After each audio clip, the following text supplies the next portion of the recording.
folks, welcome to the Prepared Homestead. This is Travis. Thank you all for stopping by to watch another warm, sticky, muggy day on hand. The humidity was like over 80% last night. It's just balmy. So I know, yeah, it's a truck video. Everyone hates that. I want to clarify something. This road is really washboarded bad. They haven't scraped it in a while, but people are always concerned with the truck. Yes, it's old and it has its issues, but amazingly, the front end is not an issue. Most of that rattling and stuff around, it's this commercial truck shell that's on it. It rattles and stuff. So it's fine. My front end, I can maintain it, and it's in good shape. So until it's not, okay. But I appreciate the concern. Maybe someday I'll get something newer than 25 years old, but probably not. So you ready for another war? Yes, because another war seems to be just hours or even days away. Israel has announced that they have approved plans to invade Lebanon. And one of the White House advisors, this is a little strange, one of the White House advisors that is an Israeli has notified Lebanon to let them know that Israel has approved their plan to go in and invade Lebanon. That's strange, and I'll get back to that here in just a second, but apparently what they're saying is that they're just going to invade southern Lebanon, push Hezbollah back away from the Israeli border. Hezbollah has been talking a lot about this too, and they're saying that they're not the same Hezbollah that they once were, that they've got a whole bunch of new weapons. They got new, better, more high-tech weapons, probably from Iran, and that they're ready to take on Israel. We'll see how well Israel handles a two-front war, especially against someone that's bigger and more organized and more powerful than Hamas down there in Gaza. As far as the notification of letting Lebanon know, that's weird. But you know, that's something that we've seen a lot throughout all of these conflicts in the Middle East and in Europe and stuff, where they're letting their adversary know pretty much when they invade. There's I guess the days of a surprise attack is not happening anymore. But it's not just that they're letting them know, it's that they're telling everyone that they're letting them know. And I have a strange little theory on this. I think it's all part of the plan to, I guess, convince us that, or normalize, that's the right word, normalize that we are living in something like the Truman Show. If you're familiar at least with the concept of that movie, you know, that it's all fake, and so they're letting us know in a manner of speaking that everything is fake, but that's normal. Fake is normal, right? You know, I mean, just this week the White House is calling these videos of Biden tripping and falling and bumbling around and saying stupid things and wandering off stage, that they're kind of fake videos. Like, they're real, but it's fake in the sense that people are saying that he's not right up here. So it's trying to normalize fake, I guess, to where the people are just so confused and that everything is this you know, fake planned out existence, that everyone's okay with it. I don't know how to quite explain it, but I suspect that there may be a little bit of that going on. This is just going to escalate things even further. Iran has repeatedly said, hey, this is, you know, you invade Lebanon, and then we're going to have a real problem. But Iran says that kind of stuff all the time anyways. This is the bumpy part. Hold on. This is the worst part of the whole road going down this hill. It's a hill and a curve, and for some reason they can't ever get that spot fixed. It's always that way. If you go down it too fast, your rear end will start sliding around. Anyways,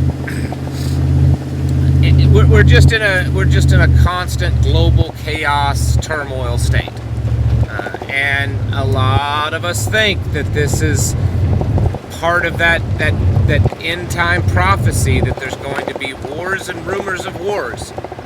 I mean, that's what, think about it.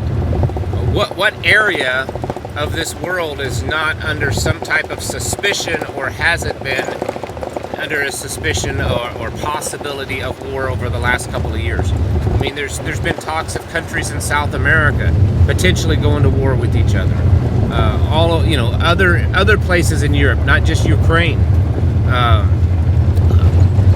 Asia, Africa, all over.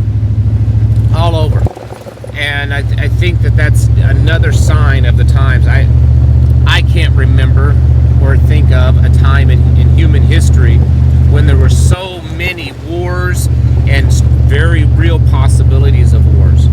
And that's why I think that when things kick off bigger, basically the big war, which would be United States, World War III, right? United States, Russia, China. How many of these other smaller conflicts are all going to just get drawn into it? It's almost like we're trying to get into this perpetual state of war. I think part of that is because war is good for the wealthy. It's good for the bankers. It's good for the big corporate industrial manufacturers. The world now is in about $225 trillion in debt. That's global debt. $225 trillion. That I don't think the human mind can wrap itself around that kind of number. Like, it's absolutely astonishing, the amount of debt. Of course, the United States, 35 trillion, and then there's personal debt, which is in the trillions. There's no way to fix that. There's no way to fix that, not just here in the United States. I saw someone the other day post something, how do we fix the debt problem? You don't. It's impossible. It's absolutely impossible. There's not enough resources on this planet to create enough goods to make enough money to pay back that debt. It's impossible.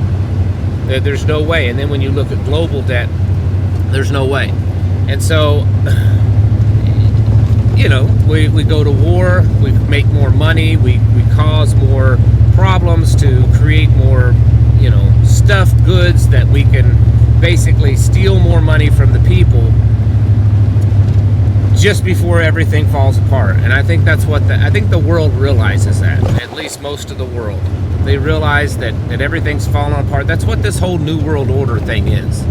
It's not, it's not like the old.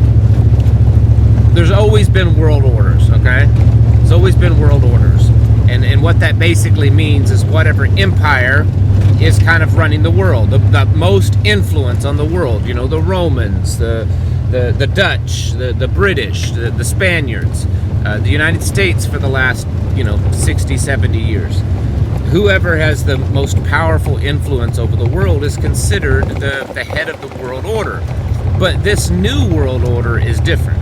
It's not just a changing of the guards. It's a complete changing of everything. And they know that that's the only way for them to kind of not really fix the problem, but to distract away from the problem. And it'll end up, how will all this debt be paid off? Will it be paid off because they'll take everything from you? Everything from you. You'll have nothing. You'll have no land, no home, no car, no wealth, nothing. And you'll get your little digital universal income. You'll be allowed to procure just this amount of food and this amount of goods so that you can stay alive. But you'll be taken care of. You'll have great health because of all the synthetic chemicals that they pump into your body to prop you up. I mean, you'll have safety and security. I mean, you won't be able to go anywhere and do anything, but you'll be spied on constantly and all that, but you'll be safe and secure, so to speak. I mean, depending on, what skin color you have or what race or gender you choose to be. This is the world that they're trying to create, and war is an excellent way to shift away from economic problems and to shift away from the old ways. World War I did that. World War II did that. It brought about a new era. And so because of all this, not even looking at the tensions between nations right now, just because of this new world order concept, it tells me that we will be involved in some major conflict. There will be a major world war.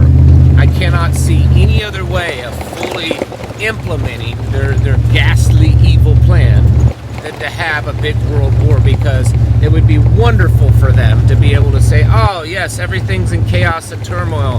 Here, let's bring about this peace, you know, and here's all this technology and here's all these new ways to prevent us from ever being that old way again. So this is something we have to be aware of. Yes, wars are happening, more wars will happen, and they're going to get worse. But we have to understand where this is all leading and how we have to prepare ourselves for that. We need to be waking up and getting ready and getting our houses in order, like I tell you all the time, mentally, physically, and spiritually, because these things are really happening. Don't believe all the lies being told in the media and the White House and everything else. Get up and get active. Get your body active. Get your preps and your supplies ready. Get your mind ready. And most of all, get your heart ready with God the Father and His Son, Jesus Yeshua. Because things are heating up. Folks, thank you all for watching, and I'll catch you in the next video.